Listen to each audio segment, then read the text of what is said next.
Michel Debré a été le premier Premier ministre de la Ve République française. Il a servi sous la présidence de Charles de Gaulle. Il est connu pour la rédaction de la Constitution de la France. À l'acceptation de la Constitution, il a occupé le poste de Premier ministre pendant 3 ans. Debré était un gaulliste pro et avait tendance à l'émotivité politique. Georges Pompidou a été le deuxième Premier ministre de la Ve République française. Il a été le plus long Premier ministre de la France sous Charles de Gaulle de 1962 à 1968.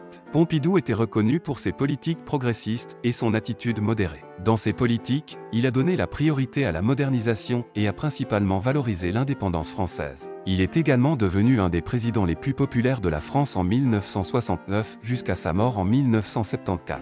Maurice Couve de Murville a été Premier ministre de la France sous la présidence du général de Gaulle de 1968 à 1969. Maurice Couve de Murville est surtout connu comme une figure majeure de la politique étrangère. En matière de politique étrangère, il était un professionnel calme et compétent. Couve de Murville était l'auteur du livre Une politique étrangère, à Foreign Policy, 1958 à 69. Jacques Chaban-Delmas a été Premier ministre de la France sous Georges Pompidou de 1969 à 1972.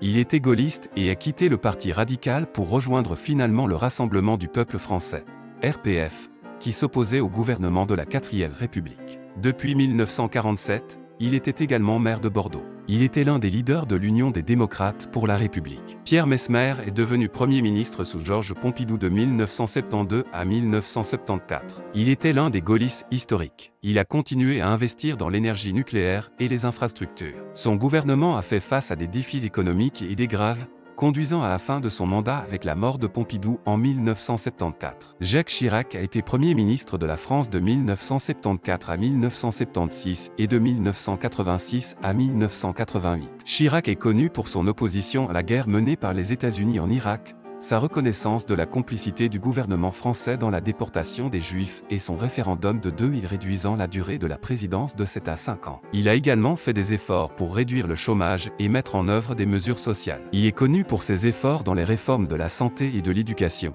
mais a fait face à des critiques concernant les conditions économiques. Raymond Barre a été Premier ministre sous la présidence de Valéry Giscard d'Estaing de 1976 à 1980. Les défis économiques ont dominé son mandat, y compris la crise pétrolière et l'inflation. Il a réussi à introduire certaines réformes économiques pour stabiliser l'économie, mais a eu du mal à faire face à la hausse du chômage. Pierre Mauroy était un homme politique socialiste français qui est devenu Premier ministre de France de 1981 à 1984 sous la présidence de François Mitterrand. Il a mis en œuvre une série de politiques socialistes, y compris la nationalisation des industries clés et l'augmentation des programmes de bien-être social. Son gouvernement a été marqué par des réformes sociales majeures et des défis économiques. Laurent Fabius, membre du Parti socialiste, a été Premier ministre de France de 1984 à 1986 sous François Mitterrand. Fabius a été le deuxième plus jeune Premier ministre de la Ve République après Gabriel Attal. Il a continué les politiques socialistes mais a rencontré des difficultés,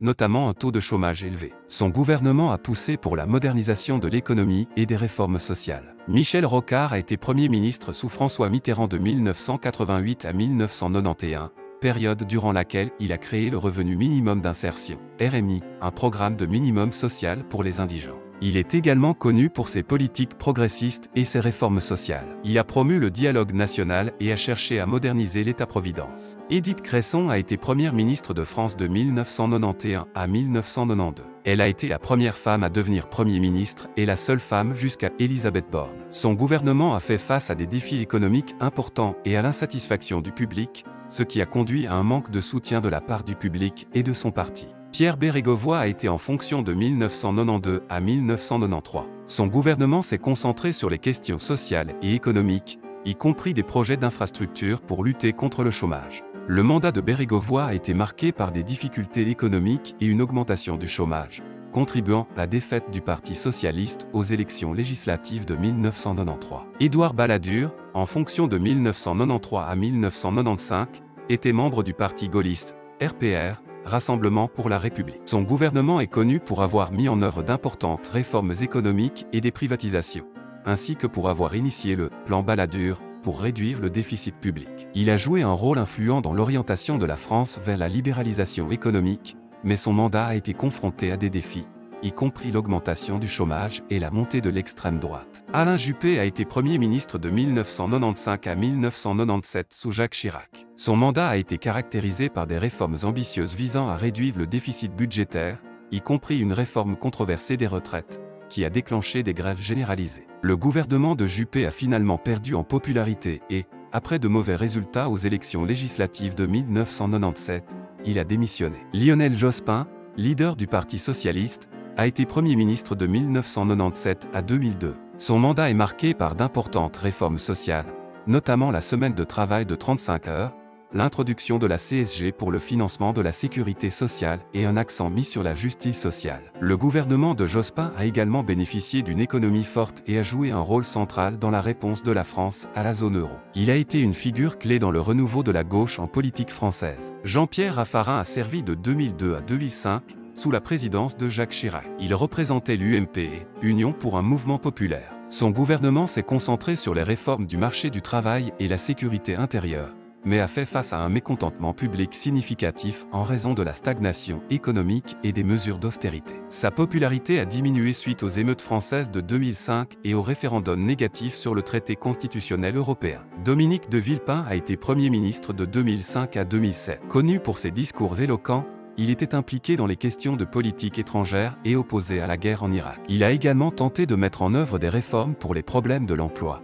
mais a fait face à une opposition et des troubles, notamment concernant les contrats de travail pour les jeunes. François Fillon a été Premier ministre de 2007 à 2012 sous la présidence de Nicolas Sarkozy. Il a présidé une période marquée par des défis économiques et des mesures d'austérité. Son gouvernement s'est concentré sur des réformes libérales, y compris la réduction des impôts et la réforme du système des retraites. La direction de Fillon a vu le début de la crise financière mondiale, ce qui a posé des défis à son gouvernement. Jean-Marc Ayrault a été Premier ministre de 2012 à 2014 sous la présidence de François Hollande. Son gouvernement a été marqué par des efforts pour stimuler l'économie et lutter contre le chômage. Son mandat a été mis en avant par l'introduction de la loi sur le mariage homosexuel en France, un changement social important. Manuel Valls a été en fonction de 2014 à 2016 sous la présidence de François Hollande. Son gouvernement s'est distingué par une position ferme sur la sécurité, suite aux attentats terroristes en France. Valls a poussé pour une série de réformes économiques mais a fait face à une opposition au sein du Parti socialiste, notamment en raison de ses politiques plus centristes. Bernard Cazeneuve a été Premier ministre de décembre 2016 à mai 2017. Son mandat a été court mais significatif, principalement axé sur les questions de sécurité et la lutte contre le terrorisme suite à une série d'attaques et à l'état d'urgence en France. Cazeneuve était considéré comme une figure stabilisatrice pendant cette période politique turbulente. Édouard Philippe a été Premier ministre de 2017 à juillet 2020, sous la présidence d'Emmanuel Macron. Son gouvernement s'est caractérisé par des réformes économiques visant à simplifier le droit du travail et des réductions d'impôts. Philippe a également fait face à des défis importants, notamment les manifestations des Gilets jaunes, illustrant le mécontentement public face aux inégalités économiques. Jean Castex a pris ses fonctions en 2020 et a servi jusqu'en 2022. Son leadership s'est concentré sur la gestion de la pandémie de Covid-19, la supervision des campagnes de vaccination et la mise en œuvre de plans de relance. Son gouvernement a eu du mal à faire face à la hausse de l'inflation. Elisabeth Borne a été Première ministre de 2022 à 2024, la deuxième femme à occuper ce poste. Son gouvernement a abordé plusieurs questions urgentes, notamment les crises énergétiques, l'inflation et les réformes sociales visant le travail. Gabriel Attal est le Premier ministre de la France depuis janvier 2024. Il est membre du Parti Renaissance. Le président français Emmanuel Macron l'a nommé Premier ministre le 9 janvier 2024, en remplacement d'Elisabeth Borne. Il est le premier Premier ministre ouvertement gay de la France et la personne la plus jeune à occuper ce poste à l'âge de 34 ans. Macron a dissous l'Assemblée nationale et a organisé des élections anticipées en juin 2024 en réponse à la perte de son alliance politique lors des élections de 2024. Lors des élections législatives de 2024, Attal a guidé la coalition au pouvoir Ensemble vers la victoire, mais l'administration a de nouveau été défaite et l'Assemblée est restée suspendue. Le 16 juillet, Macron a accepté la démission d'Attal, mais il restera à la tête du gouvernement intérimaire.